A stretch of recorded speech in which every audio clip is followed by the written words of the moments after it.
तो स्टोरी की स्टार्टिंग होती है जहाँ हमें देखने को मिलता है कि नारुतो और सासुके एक दूसरे को घूरे जा रहे होते हैं। फिर नेक्स्ट पैनल में हमको देखने को मिलता है कि वो दोनों एक दूसरे को मारने के लिए आगे बढ़ते ही हैं कि तभी आसमान से एक नोटबुक गिरती है जिसमें डेथ नोट लिखा होता है। फिर हमको नेक्स्ट पैनल में देखने को मिलता है कि नारुतो फटाफट जाता है और उस डेथ नोट को उठा लेता है। वो देखने की कोशिश करता है कि आखिर है क्या, ये कहाँ से गिरी है, और उसको फिर ओपन करके देखने लगता है। और वो ओपन करके जब उसको देखने लगता है तभी सासुके भी आके झांकने लगता है। वो देखने लगता है कि इस नोटबुक में आखिर लिखा क्या है। वो दोनों जैसे ही डेथ नोट को पढ़ना शुरू करते हैं, वो लोग फ्रंट पेज में देखते हैं तो एकदम उनकी आंखें फट जाती है। वो लोग एकदम से शॉक्ड हो जाते हैं। उनको भरोसा नहीं होता कि भाई जो लिखा है वो सच भी है या गलत है। तो नेक्स्ट पैनल हमको देखने को मिलता है कि नारुतो पढ़ रहा है डेथ नोट में जो कंडीशन लिखी हुई है, जो रूल्स लिखे हुए हैं, उसे नारुतो पढ़ रहा है। उसमें लिखा हुआ है कि अगर उस डेथ नोट में किसी भी इंसान का नाम लिखेंगे तो 40 सेकंड के अंदर वो मर जाएगा। और फिर उसके बाद नेक्स्ट पैनल को देखने को मिलता है कि नारुतो ये पढ़ने के बाद सासु की तरफ एकदम स्माइल करके देख रहा है। उसका मतलब सीधा सा इंटेंशन ये होता है कि सासुके मैं तेरा नाम लिख दूं क्या। उसके बाद हमको देखने को मिलता है कि सासुके एकदम से नहीं करते हुए बोलते हैं नारुतो ऐसा मत करना, अगर मान लो ऐसा सच हुआ तो मैं तो मर जाऊंगा। नारुतो हंसने लगता है, सासुके को चिढ़ा रहा होता है कि मैं तेरा नाम लिख दूंगा, और सासुके बोल रहा होता है कि प्लीज मेरा नाम मत लिखना। मेरे को नेक्स्ट पैनल में देखने को मिलता है कि नारुतो डेथ नोट को फेंक देता है। बोलता है कि मेरे को घंटा कोई फर्क नहीं पड़ता, ये सब झूठा ही होता है। तो वो डेथ नोट को फेंक के चल देता है। सासुके को कहीं ना कहीं ये लग रहा होता है कि शायद ये सच भी हो सकता है, इसीलिए वो डेथ नोट को अपने साथ उठा लेता है कि कहीं आगे चल के वो हमारे काम आ सकती है। देन थोड़ी देर बाद वो लोग जब आगे जाते हैं तो उनको देखने को मिलता है कि इटाची और किसमे इनके सामने खड़े हुए हैं। नारुतो और सासुके एक दूसरे को देखने लगते हैं। वो लोग बोलते हैं अबे ये क्या हो गया, ये लोग कहाँ से आ गए। सासुके बोलता है अबे ये तो इटाची है, इसी ने मेरी क्लैन को पेला था। नारुतो बोलता है अरे तो चलो इसको पेल देते हैं। वहीं इटाची और किसामे उन दोनों को घूरे जा रहे होते हैं। उन लोगों को नेक्स्ट पैनल में देखने को मिलता है कि किसामे इंस्टेंटली जाता है और नारुतो को दबोच लेता है और बोलता है ये इस बच्चे को पकड़ने के लिए 2 लोगों को भेजे थे, इसको तो मैं ऐसे ही अकेले पकड़ के ले जाऊंगा। वो नारुतो की गर्दन को दबोच के लिए जा रहा होता है। उसको देख के सासुके एकदम से चिल्ला के बोलता है मैं नारुतो को छोड़, और उसको बचाने के लिए जाता ही है। तभी इटाची उसका हाथ पकड़ लेता है और बोलता है गधे तू अपना देख, उसको बचाने के लिए क्यों जा रहा है, चल तू इधर से निकल, भाग यहाँ से। और उसको फेंक देता है। अब इटाची और किसमे नारुतो को लेके जाने लगते हैं। सासुके को समझ नहीं आती कि भाई मैं करूँ तो करूँ क्या। फिर उसको याद आता है कि जो उसने डेथ नोट उठाई थी, देखते हैं कि क्या ये सच है, काम करती भी है कि नहीं, क्योंकि उसका आखिरी होप जो थी वो डेथ नोट ही थी। फिर को नेक्स्ट पैनल में दिखाया जाता है कि सासुके इंस्टेंटली इटाची का नाम लिख देता है डेथ नोट पे। और उसको लिखने के बाद वो किसमे के पास जाता है और उससे उसका नाम पूछता है। किसमे हंसते हुए बोलता है कि मेरा नाम किसमे है। उसे लगता है कि जो सासुके है वो उसका ऑटोग्राफ लेने आया है, इसलिए वो हंसते हुए एकदम कॉन्फिडेंट वे में सासुके को अपना नाम बता देता है। उसके बाद सासुके फटाफट किसमे का नाम लिख देता है। उसका बस एक ही इरादा होता है कि अगर ये मान लो काम कर गई डेथ नोट तो नारुतो को बचा सकता है। लेकिन वो नेक्स्ट पैनल में देखने को मिलता है कि इटाची और किसमे एकदम से नॉर्मली जा रहे होते हैं। सासुके को लगता है कि डेथ नोट फेक है, इसका कोई मतलब नहीं है, मैंने नाम लिख दिया फिर भी ये लोग नहीं मरे। पर थोड़ी देर बाद क्या होता है कि इटाची और किसमे को एकदम से हार्ट अटैक मारने लगता है। हार्ट अटैक आने के बाद दोनों की इंस्टेंटली मौत हो जाती है। सासुके ये देख के वो शॉक्ड हो जाता है, उसे भरोसा नहीं हो रहा होता कि डेथ नोट सच में काम कर रही है। नेक्स्ट पैनल में देखने को मिलता है कि सासुके फौरन से डेथ नोट को पढ़ने लगता है। वो उसके रूल्स को और अच्छे से समझने लगता है ताकि आगे भी वो उसका काम कर सके। देन वो नारुतो को उठाता है और अपने साथ कोनोहा में लेके आता है। और कोनोहा में लाने के बाद वो नारुतो को हील वगैरह करता है। हील करने के बाद सासुके नारुतो को पूरी बात बताता है कि कैसे उसे डेथ नोट में इटाची का और किसमे का नाम लिखा। और नाम लिखने के बाद ही थोड़ी देर बाद करीब 40 सेकंड बाद किसमे और इटाची की हार्ट अटैक से मौत हो गई। नारुतो ये सब सुन के शॉक्ड हो जाता है, उसे भरोसा नहीं हो रहा होता कि डेथ नोट एक्चुअली में वर्क कर रही है। तो वो नेक्स्ट पैनल में दिखाया जाता है कि नारुतो बिंगो बुक उठा के लाता है। अब बिंगो बुक में वो सारे क्रिमिनल्स को देखने लगता है और उनके नाम नोट करने लगता है। उन सभी नाम को और उसकी शक्ल को देख के नारुतो डेथ नोट में उन सभी के नाम लिख देता है। और धीरे धीरे जैसे वो लिखते जा रहा होता है सारे के सारे क्रिमिनल्स मरते जा रहे होते हैं। सबको हार्ट अटैक आ रहा होता है और सारे के सारे एक साथ ही मरने लगते हैं। सीन जाते हैं अकात्सुकी के हेडक्वार्टर में, जहाँ पेन एकदम गुस्से में होता है। वो चिल्ला के बोल रहा होता है कि सारे के सारे एलाइज हमारे मरते क्यों जा रहे हैं, सबको हार्ट अटैक क्यों आ रहा है, क्या कोई इसके पीछे रीजन है इसका। वो एकदम से फ्रस्ट्रेटेड होता है। ओबिटो भी कंफ्यूज होता है, उसे भी समझ नहीं आ रहा होता कि भाई सबको हार्ट अटैक कैसे मार सकता है, सब के सब मरे क्यों जा रहे हैं। तभी कोनन आती है और बताती है कि इटाची और किसामे भी बाहर जा चुके हैं और हमारे ऑलमोस्ट सारे मेंबर्स ही खत्म हो चुके हैं, क्योंकि नारुतो के पास जो बिंगो बुक थी उसमें बहुत ही खतरनाक क्रिमिनल्स का नाम मेंशन था, उनकी फोटो मेंशन थी, जिसके कारण नारुतो ने उनका नाम डेथ नोट में लिख दिया और उनका काम वहीं पे खत्म हो गया। नेक्स्ट पैनल में दिखाया था ओरोचिमारू को, जो एकदम से स्माइल कर रहा रहा होता है। तभी काबूटो आता है और उसे पूरी बात बताता है कि जो हमारे दुश्मन थे उन्हें हार्ट अटैक मार रहा है और वो सब मरते जा रहे हैं। वो ओरोचिमारू को सारी डिटेल्स बताता है कि जितने भी क्रिमिनल्स घूम रहे थे वो सब पता नहीं एक रहस्यमयी तरीके से मरते जा रहे हैं। ओरोचिमारू ये सुन के एकदम मुस्की मार रहा होता है। उसे लग रहा होता है कि ये तो अच्छी बात है ना, हमारे जितने भी एनिमी हैं सब धीरे धीरे खत्म हुए जा रहे हैं, ये तो खुशी की बात है।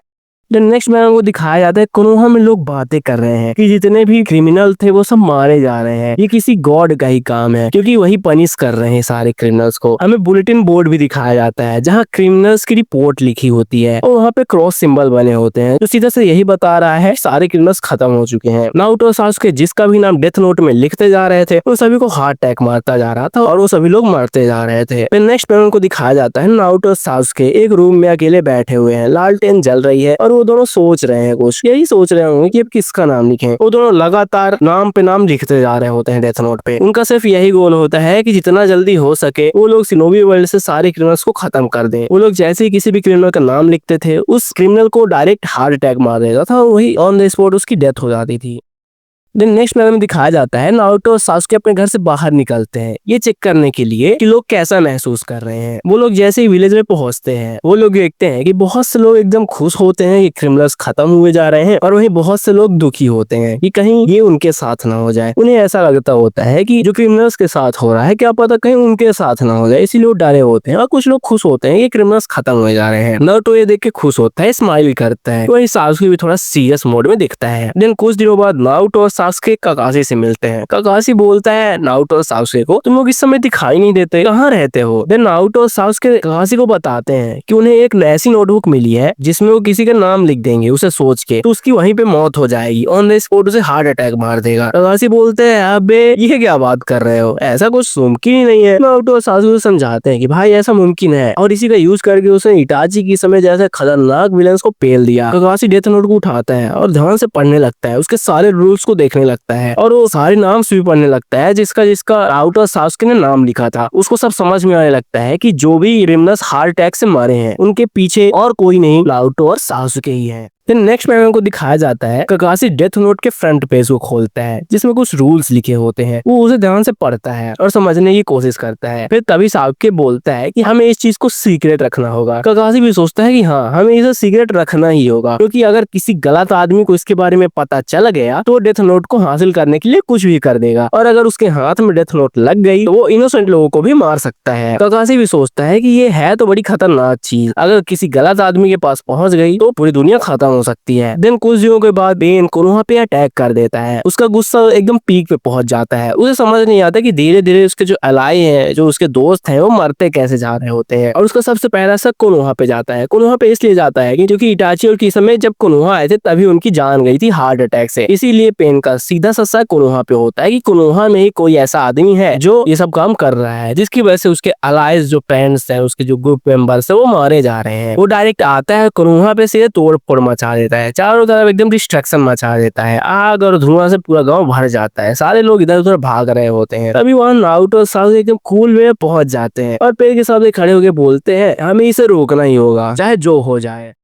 तो नेक्स्ट पैनल में दिखाया जाता है कि नारुतो एकदम कॉन्फिडेंट होके बोलता है अबे लल्लू तेरा नाम क्या है। अब पेन को समझ नहीं आता कि भाई मेरा नाम क्यों पूछ रहा है। नारुतो लगा होता है कि भाई तू अपना नाम बता, तेरा नाम क्या है। पेन हो गया कैजुअली बताता है कि उसका नाम पेन है और जैसे ही पेन अपना नाम बताता है कि उसका नाम पेन है, सासुके डायरेक्ट डेथ नोट खोलता है और उसमें उसका नाम लिखने लगता है। अब नाम लिखने के बाद उन्हें लगता है कि पेन वहीं पे खत्म हो जाएगा, पर वो नेक्स्ट पैनल में देखने को मिलता है कि पेन वहीं पे जिंदा सही सलामत खड़ा हुआ है। ये देख के नारुतो और सासुके एकदम से शॉक्ड हो जाते हैं। नारुतो बोलता है कि ये काम क्यों नहीं किया इसके ऊपर। सासुके बोलता है अबे ये तो नामुमकिन है, ये कैसे हो सकता है। वो दोनों देखते हैं कि भाई स्पेलिंग तो मिस्टेक नहीं कर दिया सासुके, पर उसमें सही लिखा होता है, उसमें पेन ही लिखा होता है। वो लोग कहते हैं भाई ये मरा क्यों नहीं, अभी भी जिंदा है। तो वो नेक्स्ट पैनल में दिखाया जाता है कि उसी स्पॉट पे जिराया की एंट्री हो जाती है। वो आते ही एकदम शॉक्ड हो जाता है और चिल्ला के बोलते हैं अबे याहिको तू यहाँ क्या कर रहा है। अब ये सुनने के बाद नारुतो और सासुके एकदम से ऐसी खतरनाक स्माइल देते हैं। वो लोगों को रियलाइज होता है कि अच्छा तो इसका दूसरा नाम है, इसका रियल नाम याहिको है। अब तो गया बेटा तू, अब तेरे साथ क्या होगा। इनकी स्माइल ही सब कुछ बता रही है कि इनके मन में क्या चल रहा है। इनको अब पेन का रियल नेम पता चल गया है जो याहिको है, तो अब वो लोग डेथ नोट में उसका रियल नेम लिख के उसे फाइनली मार सकते हैं।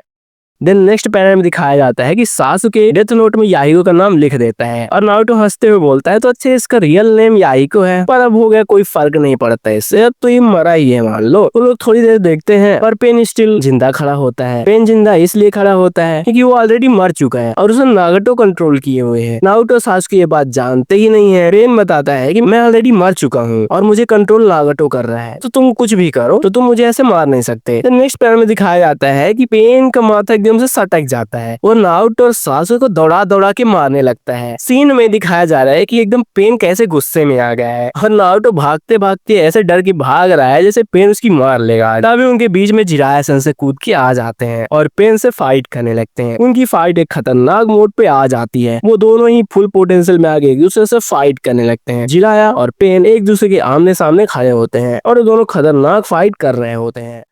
नेक्स्ट पैनल में दिखाया जाता है नागटो को जो अपनी कुर्सी में बैठा होता है और सब कुछ मॉनिटर कर रहा होता है कि ये दो बच्चे साले नाम क्यों पूछ रहे हैं और नाम पूछ भी रहे हैं, तो इनका मेन ऑब्जेक्टिव क्या है नाम पूछने में। उसको थोड़ा थोड़ा समझ में आने लगता है कि जो भी मौतें हो रही हैं उसके पीछे इन्हीं दो गधों का हाथ है। और उधर नागटो सासुके याहिको को बोल रहे होते हैं पता नागटो कहाँ है, क्योंकि उनको पता चल जाता है, याहिको बता देता है कि उन्हें नागटो कंट्रोल करा हुआ है और याहिको ऑलरेडी मर चुका है। तो इसी कारण से नागटो सासुके ओवर स्मार्टनेस के कारण बोल रहे होते हैं कि हमें नागटो के पास ले चलो, हमें उससे मिलना है। अब ये सुन के सब समझ में आ जाता है नागटो को, उसे सब क्लियरली समझ में आ जाता है कि इन लोगों के पास कुछ ऐसी नोटबुक है जिसमें किसी भी आदमी को देख के उसका नाम लिख देते हैं तो उसकी वही हार्ट अटैक से मौत हो जाती है। नागटो को सब ये क्लियर हो जाता है, इसीलिए वहां से वो अपने हेडक्वार्टर पे वापस आ जाता है। पेन जैसे ही अपने हेडक्वार्टर में पहुंचता है वो सबसे बताता है कि क्या क्या हो रहा है, कैसे लोगों की जान जा रही है, कैसे उनके अलाइज जो हैं, कैसे उनके मेंबर्स हैं वो मारे जा रहे हैं। वो सब बताता है कि वो नारुतो और सासुके जो है उनके पास एक ऐसी नोटबुक है जिसमें अगर वो किसी का नाम लिख देते हैं उसको सोच के या उसको देख के तो उसकी वही on the spot heart attack से मौत हो जाती है। देन नेक्स्ट पैनल में दिखाया जाता है कि ओबिटो एकदम से केयर फ्री हो चुका है। इस बात को जैसे ही वो सुनता है वो एकदम से केयर फ्री हो जाता है। वो केयर फ्री इसलिए हो जाता है क्योंकि उसकी आइडेंटिटी तो किसी को पता ही नहीं होती है, कोई जानता ही नहीं कि भाई ये है कौन। उसका रियल नाम भी किसी को नहीं पता होता, सब उसे टोबी के नाम से ही जानते हैं और उसके फेस में मास्क लगा होता है तो कोई जान भी नहीं सकता, उसका चेहरा भी कोई नहीं देख सकता, इसलिए वो रिलीफ फील करता है। और वहीं पेन बोलता है कि हमारी आइडेंटिटी के बारे में सिर्फ जिराया सैंसेई को पता है, अगर उन्होंने कुछ डिटेल्स नारुतो और सासुके को दे दी और नारुतो और सासुके हमको देख लिए तो हमारा काम वहीं पे खत्म है। इसीलिए पेन जो होता है वो थोड़ी टेंशन में होता है, इसीलिए वो बोलता है कि सबसे पहले हमें जिराया सैंसेई को निपटाना पड़ेगा। देन सीन शिफ्ट होता है। बहुत से इलाकों में पता चल जाता है कि एक ऐसी नोटबुक है जिसमें अगर किसी का नाम लिखा जाए और उसको मन में सोचा जाए तो उस आदमी की हार्ट अटैक से मौत हो जाती है। सब लोग ये न्यूज को स्प्रेड कर रहे होते हैं, ये न्यूज एकदम से फैल चुकी होती है पूरी दुनिया में। सब लोग एकदम घबराहट में टेंशन में आ जाते हैं और यही न्यूज ओरोचिमारू तक भी पहुंच जाती है। जैसे ही ओरोचिमारू ये न्यूज सुनता है भाई उसकी खुशी का ठिकाना नहीं होता। काबुटे बोलता है कि भाई ओरोचिमारू हमें इस नोटबुक को पेलना ही होगा, कुछ भी करके हमें इसे पेलना ही होगा। ओरोचिमारू बोलता है भाई ये भी कोई बोलने वाली बात है, उसको लेना तो जरूरी है, ऐसी चीज को हम अपने हाथ से नहीं जाने देंगे। नेक्स्ट पैनल में दिखाया जाता है कि दूसरे विलेजेस में ये न्यूज स्प्रेड हो रही होती है कि कैसे अगर किसी का भी नाम लिख देते हैं उस नोटबुक में उसको सोच के उसकी 40 सेकंड के अंदर ही मौत हो जाती है। तो उससे सभी लोग डिस्कस कर रहे होते हैं कि वो लोग पूरी दुनिया पर राज कर सकते हैं और यही बात चारों तरफ स्प्रेड हो रही होती है। और बहुत सारे जो क्रिमिनल्स बचे होते हैं जिनकी आइडेंटिटी किसी को नहीं पता होती वो लोग भी रेडी हो रहे होते हैं उस नोटबुक पे अपना हाथ डालने के लिए। सीन फिर से शिफ्ट होता है ओरोचिमारू और काबुटो के पास। ओरोचिमारू बोलता है कि डेथ नोट को किसी भी तरह करके हमें लेना ही होगा। काबुटो रिप्लाई करता है कि हाँ अगर हमारे पास डेथ नोट आ जाएगी तो हम अनस्टॉपेबल बन जाएंगे। देन सीन शिफ्ट होता है कोनोहा में। जिराया सैंसेई नारुतो और सासुके को समझा रहे होते हैं कि सिर्फ डेथ नोट से तुम लोग कुछ नहीं कर पाओगे। अगर तुम्हारे पास रॉ पावर नहीं हुई, स्ट्रेंथ नहीं हुई, तुम्हारे पास कोई भी जोत्सु नहीं हुआ बढ़िया सा डिफेंस वगैरह करने के लिए, तो कोई भी तुम्हारी आके मार के चला जाएगा। नारुतो और सासुके ध्यान से सुन रहे होते हैं कि जिराया सैंसेई जो बोल रहे हैं वो बिल्कुल सही बोल रहे हैं। और ये सुनने के बाद वो दोनों एक ट्रेनिंग प्लान करते हैं और साथ में ट्रेन होने लगते हैं, क्योंकि उनको पता होता है कि हमें हर किसी की तो आइडेंटिटी पता नहीं होगी। अगर कोई ऐसा बंदा आ गया जिसकी हमें आइडेंटिटी नहीं पता है या फिर कोई पपेट यूज कर रहा है लड़ने के लिए, तो भाई हम उसे कैसे डिफीट कर पाएंगे डेथ नोट से। इसीलिए उसको डिफीट करने के लिए वो लोग जुत्सु वगैरह सीखते हैं और ट्रेनिंग करते हैं ताकि उनका स्टेमिना स्ट्रेंथ सब बूस्ट हो जाए, ताकि वो रियल फाइट में भी इंड्योरेंस दिखा पाए। देन टाइम स्किप होता है, 2 साल का टाइम स्किप होता है और दिखाया जाता है हमें कि नारुतो, सासुके और जिराया तीनों प्लान कर रहे हैं। किस चीज का प्लान कर रहे हैं? अकात्सुकी के हेडक्वार्टर में अटैक करने का प्लान बना रहे हैं। फिर हमको नेक्स्ट पैनल में दिखाया जाता है कि कैसे नारुतो और मास्टर जिराया सासुके के हेडक्वार्टर में जा रहे होते हैं अटैक करने के लिए। जैसे ही वो वहाँ पहुंचते हैं, पेन ऑलमाइटी पुश से जिराया के ऊपर अटैक कर देता है और साथ में उसके नारुतो भी होता है। सासुके उनके साथ नहीं गया होता, सासुके विलेज में ही रुकता है। को नेक्स्ट पैनल में दिखाया जाता है कोनान अपने पेपर बॉम्ब्स के थ्रू नारुतो पे अटैक कर रही होती है और नारुतो एकदम से एक झटके में कोनान के सामने पहुंच जाता है और उसके इतना पास हो जाता है कि ऐसा लगता है कि भाई कोनान को उधर पहुंच देगा, मतलब पेल देगा। भाई देखो ना कैसे घुसा जा रहा है। तभी जिराया नारुतो को बोलता है कि उसके पास इतना मत घुस और उसका नाम जान ले, उसका नाम कोनान है, तो तू उसका नाम लिख दे और इसका काम यहीं पे खत्म कर, हमें चाहिए और ये नहीं भाई ऐसे लोग जो दुनिया को पेल रहे हो, खत्म कर रहे हो। तो नारुतो को समझा देता है कि इसका नाम कोनान है, इसका नाम लिख दे और मार दे इसे। हमको नेक्स्ट में दिखाया जाता है कि नारुतो उसका नाम लिखता ही है, पूरा नहीं लिखता है। चैट जीपीटी बाजा फूके हुआ था इसलिए उसने पूरा नाम लिख दिया, बल्कि वो पूरा नाम नहीं लिख पाता। जैसे ही वो आधा नाम लिखता है तभी पेन आगे उसकी कॉपी वो भी फेंक देता है पकड़ के और नारुतो एक लात मारता है तो वो दूर जाके गिरता है। अभी नारुतो के पास कोई सेज पावर नहीं है, वो बस थोड़ा बहुत उसके पास स्ट्रेंथ है, दाइजुत्सु है, निंजुत्सु है, ऐसी थोड़ी बहुत चीजें हैं उसके पास। ये सेज पावर अभी नहीं है उसके पास, तो वो सीधे जाके गिर जाता है और इंजर्ड हो जाता है। फिर नेक्स्ट में दिखाया जाता है कि उसको बचाने के लिए जिराया-सन से बीच में कूद जाते हैं और कोनान और पेन से साथ में लड़ने लगते हैं। उसको फाइट करता देख नारुतो एकदम पड़ा होता है, इंजर्ड, एकदम लहास बना पड़ा। उनको देख रहा होता है कि जिराया-सन से एट द लास्ट लड़ ही रहे हैं, वो मेरी जान बचा लिए। नारुतो की हालत बहुत ही खराब हो चुकी होती है और वहीं जिराया पेन और कोनान को साथ में पेले पड़ा होता है। वो पेन का गर्दन पकड़ के उसको नचाया जा रहा होता है, उसको बहुत मारता है वो, और कोनान भी पीछे से लगी होती है उसको सपोर्ट करने में, पर कुछ कर नहीं पाती। फिर नेक्स्ट में दिखाया जाता है कि जिराया थोड़ा सा इमोशनल हो जाता है और बोलता है याही को ये बता नागटो कहाँ है, वो दिख नहीं रहा है, तुम दोनों बस इधर आके मरवा रहे हो अपनी, पर नागटो कहाँ है। तो उसके बाद याही को सब बताता है कि मैं असल में मर चुका हूँ, नागटो है जो मुझे कंट्रोल कर रहा है कहीं दूर बैठे। तो अपनी पूरी स्टोरी बताता है कि कैसे उसकी मार ली गई थी, मतलब मार दिया गया था उसको। तभी जिराया बोलता है कि तुम लोग बहुत ज्यादा पावरफुल हो चुके हो, तुम लोग अब मुझे मार दोगे, पर मैं मरने से पहले तुम लोगों को साथ में एक आखिरी बार देखना चाहता हूँ। और नागटो याही की बॉडी से बोलता है ठीक है मिल लेते हैं फिर। और उसके बाद नागटो जिराया सनसे के सामने आ जाता है और बोलता है हेलो अगेन जिराया सनसे, मतलब वो आगे हाय हेलो करने लगता है। तो नेक्स्ट में दिखाया जाता है जिराया सनसे सीधे नागटो के पास जाते हैं और बोलते हैं क्या यार तू क्या कर रहा है, ये सब तू क्यों कर रहा है, मैंने तेरे को कभी ये सिखाया नहीं कि तू किसी को पेल मतलब किसी की हत्या कर दे, ऐसा तो मैं तेरे को कभी बताया नहीं। अब नागटो बोलता है ये उसका तरीका है, वो दुनिया में पीस लाना चाहता है और जिराया सनसे का भी तो यही ड्रीम था कि वो दुनिया में पीस देख सके, इसीलिए पीस लाने के लिए कुछ भी कर सकता है। ये 2-4 लोगों को मारना कोई बड़ी बात नहीं है, दुनिया में पीस लाने के लिए 2-4 लोगों को तो मार ही सकते हैं। और तभी नागटो मास्टर जिराया के ऊपर एक फाइनल ब्रो करता है ताकि जिराया सन से वहीं पे निपट जाए। पर जिराया सन से मरने के पहले क्या करते हैं कि नारुतो को रिवर्स समनिंग के थ्रू कोनोहा में वापस भेज देते हैं। नारुतो की हालत तो थोड़ी बेकार होती है पर वो कोनोहा पहुंच जाता है। तो नेक्स्ट में दिखाया जाता है कि नारुतो हील उल हो जाता है, वहाँ पहुंचते ही उसको हील उल कर दिया जाता है इंस्टेंटली और उसके हाथों में डेथ नोट के कुछ पेजेस होते हैं। नारुतो को पता था कि डेथ नोट को वो लोग छीन सकते हैं, इसीलिए उसने ऑलरेडी डेथ नोट के कुछ पेजेस को अपने पास छुपा के रख लिया था ताकि इमरजेंसी के बाद वो काम आ सके। वो जैसे ही कोनोहा वापस आता है वो डायरेक्ट भागते हुए सासुके के पास जाता है और सासुके के सामने खड़े होके अपना ट्रांसफॉर्मेशन जुत्सु यूज करता है और ट्रांसफॉर्मेशन जुत्सु यूज करके वो नागटो बन जाता है, नागटो का रूप ले लेता है। नागटो के बाद कोनान का रूप ले लेता है और सासुके के सामने खड़े होके उनका मुंह दिखा देता है कि कैसे वो दिखते हैं, उनको नाम बता देता है। और सासुके उनका नाम उनको देख के मतलब नारुतो जो ट्रांसफॉर्मेशन उससे बन गया था उनको देख के डेथ नोट की पेजेस में लिख देता है और लिखने के साथ ही नागटो और कोनान की हार्ट अटैक से मृत्यु हो जाती है और वो दोनों गिर के मर जाते हैं। और तभी ओबिटो आता है और डेथ नोट को उठा लेता है और उसकी आंखें एकदम से लाल ग्लो करने लगती है, मतलब वो एक तरह से ये समझ रहा होता है कि फाइनली उसके पास एक बिग डील आ चुकी है, मतलब एक बहुत ही खतरनाक पावर आ चुकी है जिससे वो पूरी दुनिया को पेल सकता है बिना वॉर वगैरह में गए हुए। और इसी के साथ ये पार्ट यहीं पे खत्म हो जाता है। तो तुमको वीडियो कैसी लगी कमेंट में जरूर बताना, अगर अच्छी लगी हो तो वीडियो को एक लाइक जरूर से कर देना और ऐसी मजेदार वीडियो देखने के लिए चैनल को सब्सक्राइब भी कर लेना। मिलते हैं नई वीडियो में, तब तक के लिए बाय बाय।